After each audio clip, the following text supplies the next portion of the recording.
पर भविष्यवाणी होंगी। तो मैं बात कर रहा हूं संवत्सर 2079। मित्रों, इस बार नया विक्रमी संवत का प्रवेश 1 अप्रैल 2022 को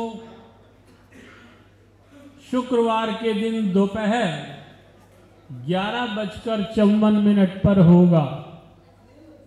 परंतु हमारी मान्यताओं के अनुसार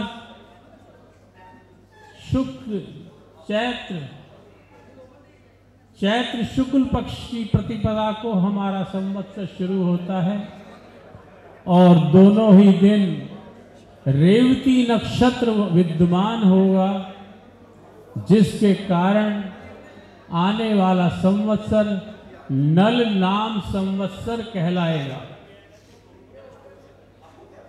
और इंद्र योग में मिथुन लग्न में इसका प्रवेश होना चाहिए। कहते हैं नलाब्दे मध्य सस्यार्गवृष्टि प्रवराधरा नृप संक्षोभ संजाता भूरी तस्करे भीते। नल नाम के संवत्सर में साधारण वृष्टि होने के और साधारण तौर से अन्न होने के कारण पृथ्वी तल के लोग आनंद में, मजे में और राजाओं में लोभ बढ़ेगा। चोरों का भय व्याप्त होगा। संवत्सर के राजा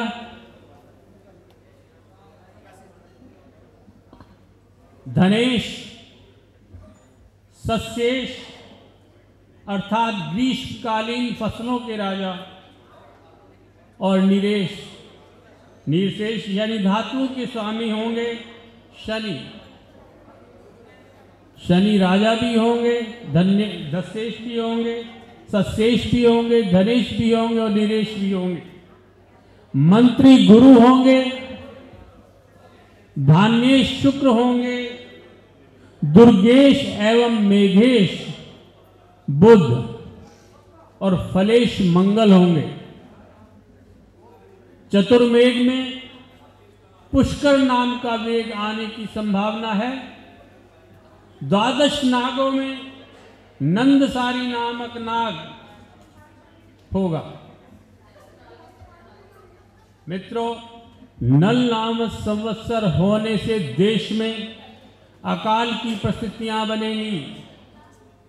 आवश्यक वस्तुओं के दाम में विशेष वृद्धि होगी।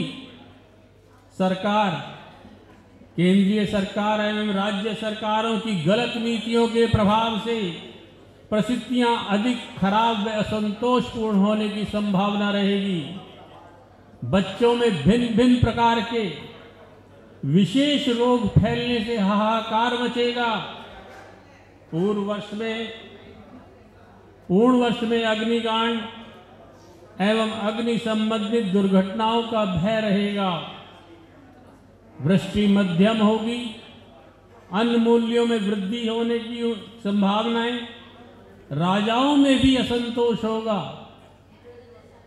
शुभता होने के कारण युद्ध जैसा वातावरण बनने की संभावनाएं रहेंगी। चोरी, डकैती, लूटमार जैसी दुर्घटनाओं में वृद्धि होगी।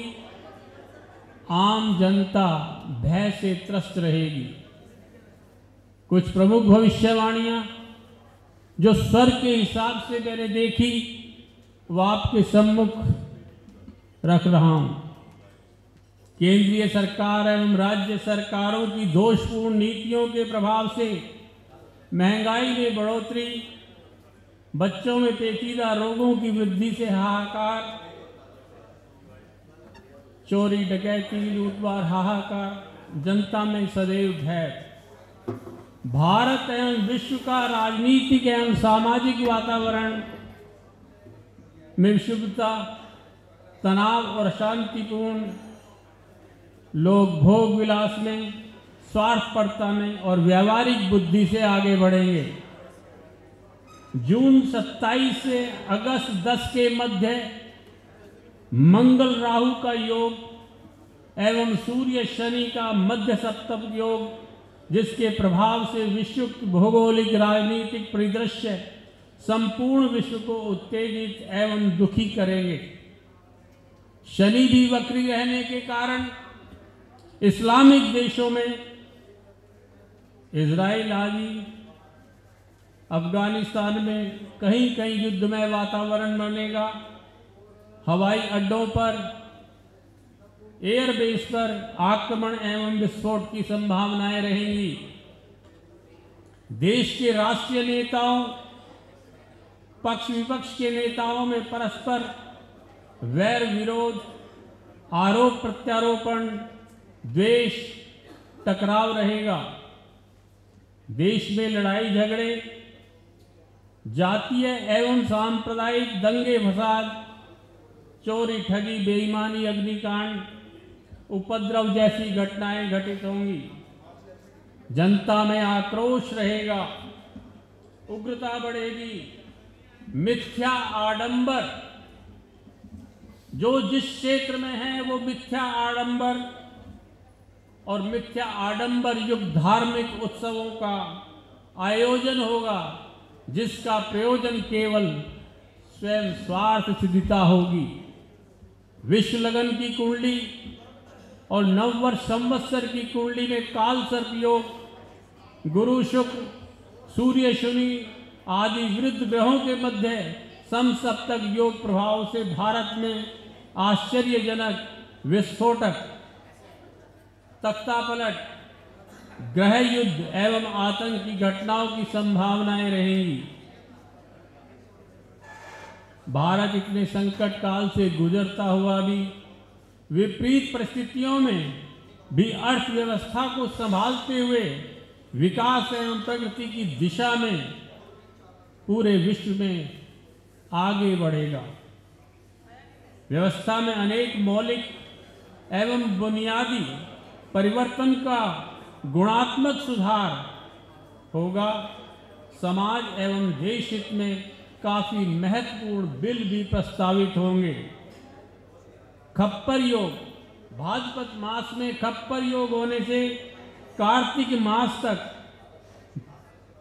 देश में महंगाई, भ्रष्टाचार, सरकार द्वारा संचालित योजनाओं का जनता तक सही रूप से ना पहुंचने के कारण जनता में आक्रोश, असंतोष भावना रहेगी। विश्व या भारत के किसी राज्य में सत्ता परिवर्तन या किसी प्रमुख नेता के अपदस्थ होने या मृत्यु के योग भी बनेंगे। वर्ष 2022 में कुछ राज्यों में होने वाले विधानसभा चुनावों में भारतीय जनता पार्टी का वोट बहुमत घटेगा,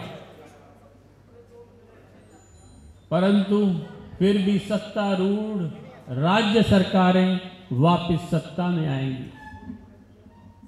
मित्रों, स्वर विज्ञान से जो जाना जा सकता है वो अपने आप में अतुलनीय है। हर विद्या, हर विधा अपने आप में पूर्ण है। आज हम जिस भूमि पे बैठे हैं उस भूमि पर गुरुओं की नगरी में बैठे हैं, गुरुओं का आशीर्वाद है। और आज मुझे एक छोटा सा वृतांत याद आता है।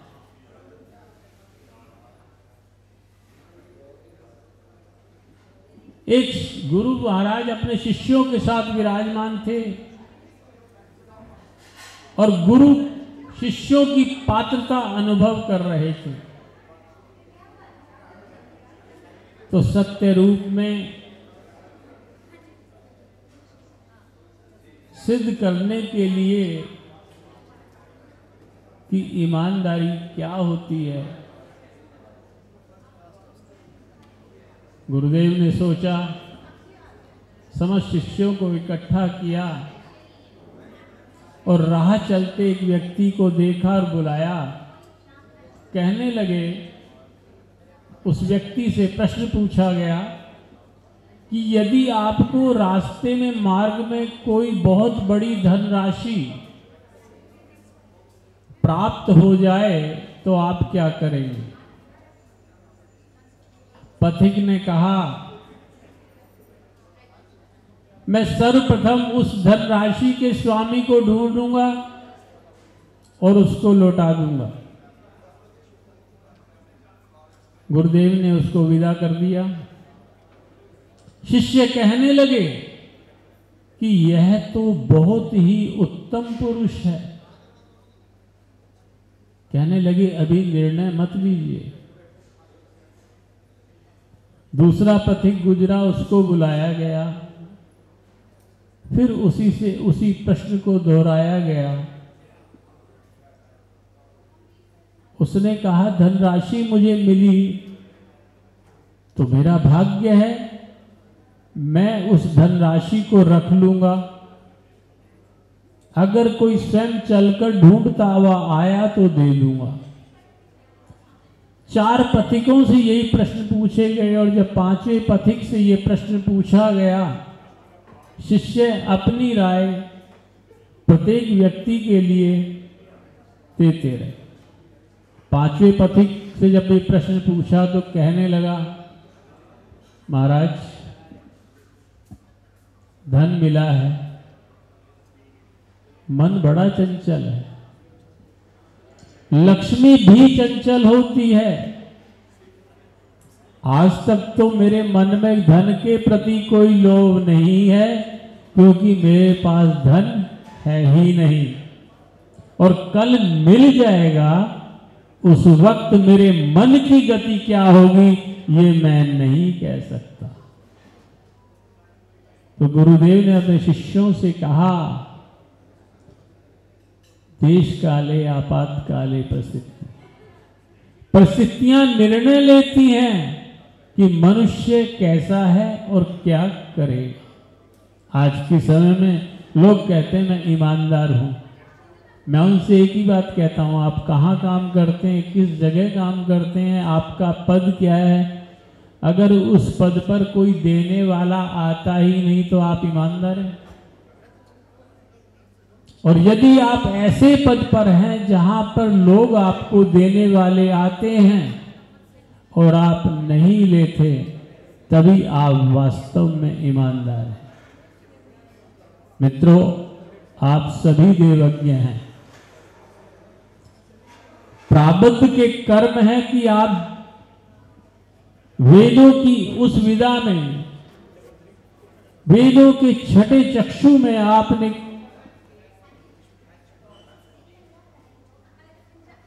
अपना चरण रखा। आप इस विधा के यात्री बने। और याद रखिएगा, मंजिल कभी इतनी आसान नहीं होती। एक एक कदम चलते जाइए, मंजिल आपको मिल जाएगी। और एक बात सदैव याद रखिए कि जहां आप जिस समय इस संसार को अपना घर माने बैठे हैं, वो आपका घर नहीं है। आपने जन्म लिया, आपकी यात्रा शुरू हुई और आपकी मंजिल आपकी अंतिम श्वास के साथ निर्वाण को प्राप्त होगी। अब ये आपने सुनिश्चित करना है कि आपने किस मार्ग पर जाना है और किस मार्ग पर नहीं जाना। पर इतना अवश्य कहूंगा, यहां पर कुछ बरगद के वृक्ष भी हैं। ध्यान रखिएगा, ये जो बड़ी बड़ी विभूतियां हैं, ये बरगद के वृक्ष हैं। और अगर हर पौधा बरगद के वृक्ष के नीचे ही पनपना चाहे तो याद रखिए वो कभी पनप नहीं पाएगा। बरगद के वृक्ष की छाया लेनी चाहिए, मगर आपको अपनी यात्रा स्वयं करनी है। और मैं तो इसी बात पर यही कहूंगा, एक शेर याद आता मुझे, ये इश्क नहीं आसा, बस इतना समझ लीजिए, एक आग का दरिया है और डूब के जाना है।